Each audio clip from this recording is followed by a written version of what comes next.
Kaya't ang sinumang makipag-isa kay Kristo ay isa ng bagong nilalang. Wala na ang dating pagkatao. Siya'y bago na. Di ko magets? Nag-gets ko na kung ano ang ibig sabihin ng pagiging bagong nilalang.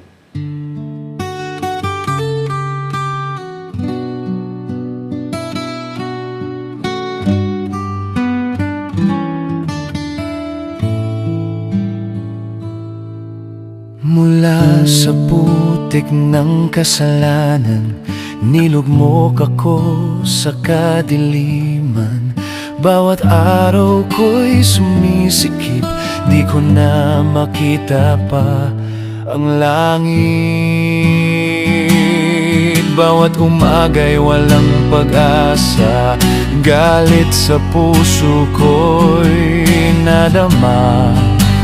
Alakyo si Siyabut mariwana, buhay ko ay nagdurusa.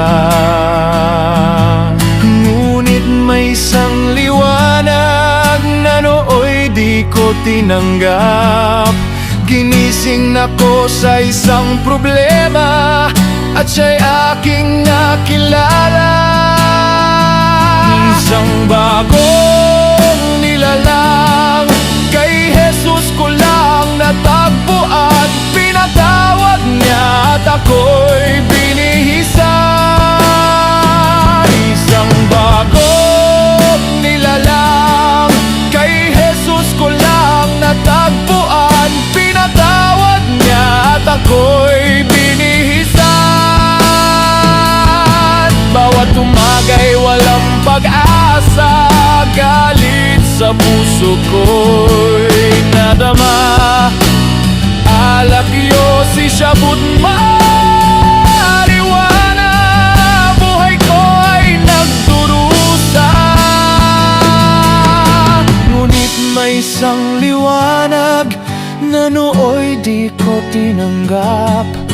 Ginising ako sa isang problema at siya'y aking nakilala.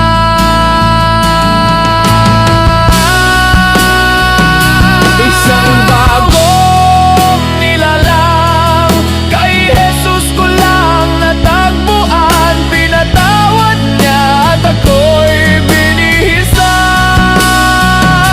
Isang bagong nilalang, kay Jesus ko lang natagpuan. Pinatawad niya at ako'y binihisan.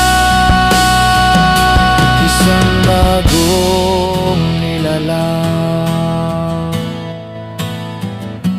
isang bagong nilalang, isang bagong nilalang.